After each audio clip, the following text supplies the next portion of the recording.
Bonjour, bonsoir. Content de vous retrouver après une longue période d'absence. Justement, comme le sujet l'indique, aujourd'hui, c'est l'Interstate guinéen et le bureau du tournoi. Sachez que ce tournoi a débuté il y a 15 ans, à partir de Atlanta ici, avec le président actuel et tant d'autres, sans oublier nos disparus, Jobo, Keita et autres. Au départ, ce tournoi regroupait 6 à 7 équipes avec 200 à 300 personnes. Avec le temps, ça a grandi jusqu'à 10 à 12 équipes, c'est-à-dire 12 États officiellement participants, sans compter les supporters et les touristes. C'est comme ça que cette organisation devient physiquement la plus populaire des États-Unis et qui regroupe par an, en 2 jours, 2000 à 3000 ressortissants guinéens en un seul lieu. Ça devient le Facebook physique guinéen, face to face. Les uns viennent pour le sport, les autres pour les retrouvailles, en même temps visiter la ville. Au départ, chaque État pouvait organiser.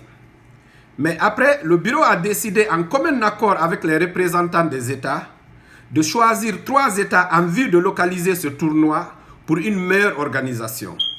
Critère: il faut avoir plus de ressortissants et avoir aussi un voisinage guinéen. C'est comme ça qu'on a choisi Atlanta, Georgia, fondateur, Columbus, Ohio et Washington, D.C. Sans oublier New York, plus peuplé, mais qui a un accès difficile et un coût très élevé pour une organisation. Les 3 États, Ohio, qui est à côté de Phila, Michigan, Indiana, Kentucky, West Virginia, New York, même proche de Chicago.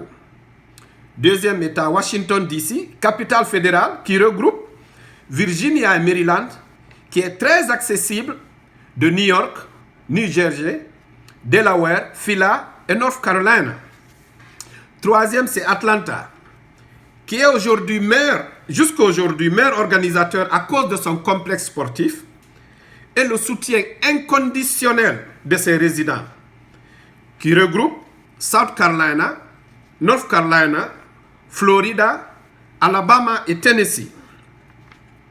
Même un autre objectif, c'était aussi de stabiliser ce tournoi en un seul lieu ou 2 pour mieux rentabiliser l'organisation. Mais, au fil du temps, on a remarqué que Ohio, Columbus et Washington, D.C. perdaient la qualité de l'organisation.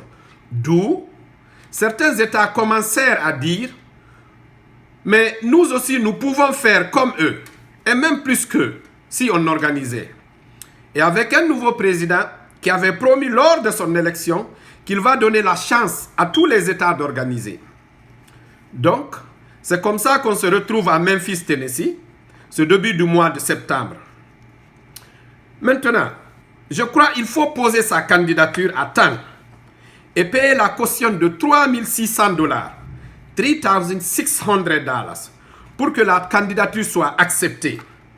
Alors, s'il y a 2 ou 3 ou plusieurs candidats, on passe à l'élimination par certains critères et on passe au vote dans le bureau fédéral avant de soumettre aux représentants pour appréciation et validation. Si le temps me permet, laissez-moi vous donner les 4 basic conditions, la base pour la réussite de ce tournoi. Premièrement, la ville doit avoir au moins 500 à 1000 ressortissants guinéens et plus de la moitié doivent être jeunes et impliqués dans la communauté.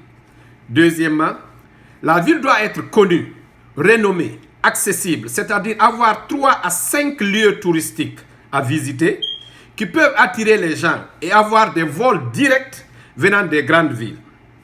Troisièmement, il faut des connaisseurs de foot dans cette ville, avoir une base ou connaissance en organisation communautaire et publique, surtout qu'ils soient connus par beaucoup de Guinéens des autres États. Quatrièmement, avoir les moyens financiers et savoir engager les résidents à aider financièrement. Alors, pour ne pas vous retenir trop longtemps, je reviendrai pour 2 ou 3 autres vidéos pour donner un autre secret ou plus de secrets pour la réussite. Surtout, ce que les États organisateurs négligent et des choses qui affectent la réussite du tournoi. Des fois, c'est indépendant de leur volonté. Alors, je reviendrai. Merci de suivre. À bientôt. J'attends vos critiques et partagez au maximum. Au revoir.